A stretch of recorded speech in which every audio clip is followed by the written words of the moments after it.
Alright, today's goal is to climb up there and dig out my Commodore 64 collection. So, here we go. Okay, I got it out of the garage here, and this is the vast majority of my Commodore 64 and TI-99 4A collection. It was all given to me about 12 years ago by my good friend Nathan. He also has a Commodore 64 monitor that I have yet to get off of him. I'm going to have to do that here pretty soon. And yeah, it only took me 12 years to remember that. I had it stored in my old house in a closet in the spare bedroom. All of it except for the older Commodore 64 there, which I kept out with some of the cartridge games. Then when we had a house fire, fortunately the stuff didn't get too damaged, just dirty, I moved into the new house that we built here, and it went straight up into my garage. It went onto a platform in my garage, and it's sat there for the last almost 5 years now. So I'm finally getting it down, and now that I'm straightening up my basement game room a little bit, hopefully we'll be able to get this stuff out. Here we go. This is what I got.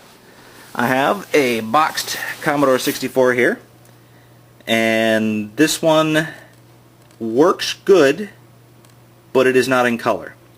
And I know that's a fairly common problem for these, and there is a fix to it. I just haven't gotten around to fixing it yet because the older one there works perfectly fine, and that's the one I've been using. That one back there powers on, but you don't get any picture. And again, I just never bothered to fix it because that one is still working. Maybe when that one stops working, I'll get around to fixing these two.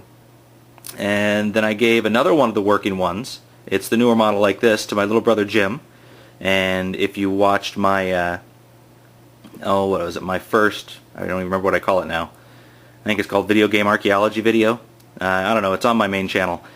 You will see that video, and this one kind of pops up in there. He's got it stashed in a closet, and I don't think he's ever used it.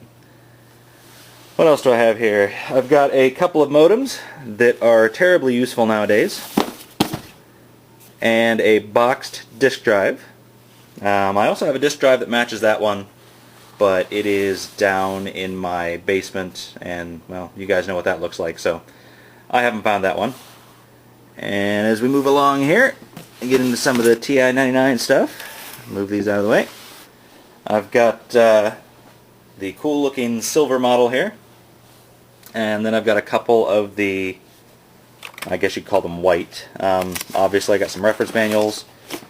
And let's see here, what is that in there? TI Invaders I've got stashed in there. Now, I have not had these working for a while. When I got them from him, I tried them out and they worked.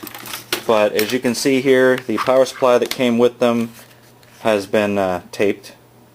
So I don't know, it worked when I used them initially, but then somewhere along the way, I don't know if it's the power supply or not, but the system stopped working. I'm assuming it's the power supply.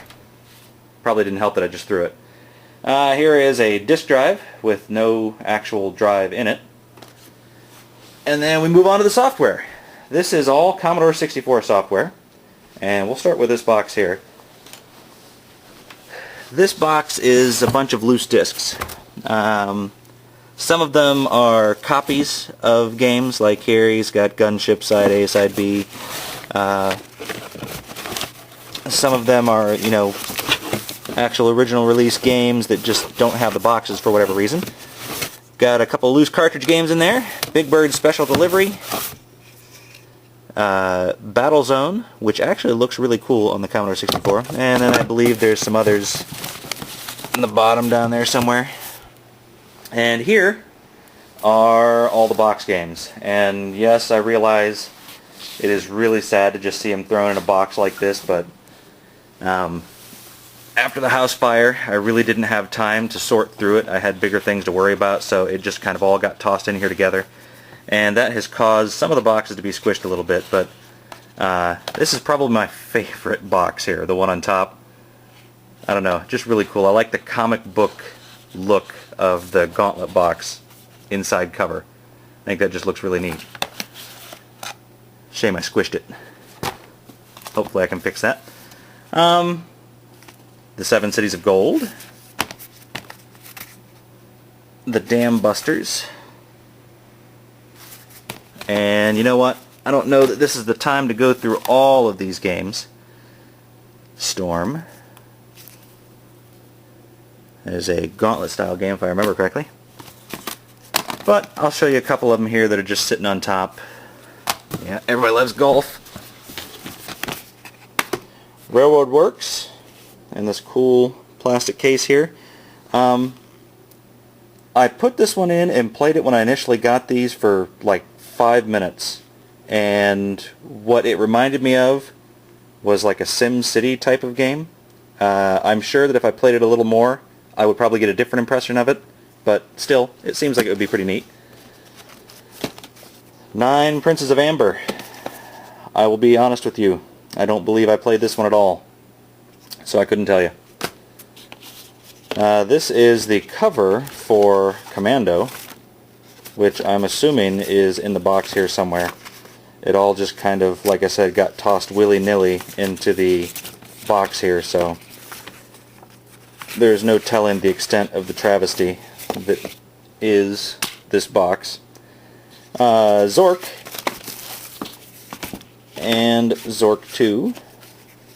If you guys have never played Zork, text-based adventure game. I'm pretty sure that some of you younger guys would think it's ridiculous and boring. For some of you older guys, you know what I'm talking about. It was a blast back in the day. Infiltrator. There's my manual to the Big Bird special delivery game. Yep, pinball game. Self-explanatory. Well, you can see here what kind of mess I've got. I really need to go through this, and maybe one day I will do a better job of sifting through it. But I figured now is as good a time as any to get this stuff out of the overhead in my garage so that I can get it down and pay some attention to it. Lords of Midnight, another game that I haven't played yet. Looks to be another text-based adventure, although this one has pictures. It's not totally text-based. Well, there you go. That is most of my collection. I wasn't planning on going through all the games in here, and I'm not sure that I'm going to include them in the video or not. I might go through them later when I have a chance to lay them out. But there you go. A number of people have been asking about the Commodore 64 collection. Yeah, I'm definitely not going through all of those games in there. But, well, since I couldn't do a pickup video, figured I'd show you guys this stuff. Thanks for watching. The Duel, which I think that was a 1974 or 75 movie by Steven Spielberg. It was a made-for-television movie about a guy in a car who passes a semi in the desert, I believe, and then the semi driver goes crazy and keeps trying to kill him.